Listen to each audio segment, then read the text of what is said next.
What went wrong with NASA's Mars sample return? A daring plan to retrieve pure samples of Mars that can be studied on Earth in order to fully understand the planet's environment, including soil toxicity and available resources prior to any prospective human expeditions, is currently suspended. Originally expected to cost $5.3 billion and intended for release in 2026, the final expense swelled to a whopping $11 billion, with an anticipated launch year of 2040. As the retrieval of Mars samples hangs in uncertainty, NASA is now making a desperate plea for outside help to save the costly and complex mission. Since its landing in 2021 at Mars's Jezero crater, NASA's rover Perseverance has already amassed a collection of 24 core samples contained within tubes from the site of an ancient river delta. The space organization aims to bring back a portion of the gathered specimens by the 2030s while adhering to a budget limit of $7 billion.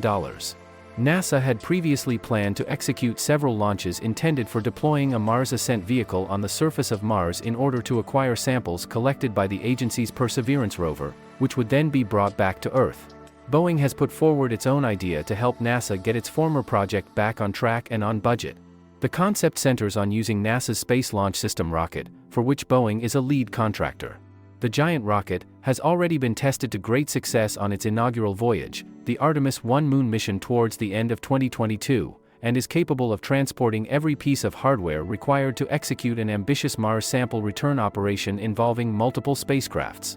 Boeing has put forth a plan that entails utilizing a fetch rover for the retrieval of samples gathered by Perseverance. The new proposal involves using a two-stage Mars ascent vehicle equipped with both an encapsulation system and sample canister, which would be capable of making its way to orbit around Mars before firing up its engines towards Earth without requiring rendezvous or docking with any transfer vehicle, in contrast to the initial concept.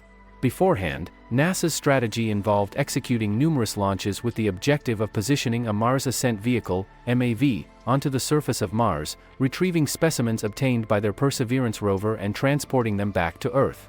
Later in the year, NASA will start mapping out a fresh method because this initiative remains of great significance.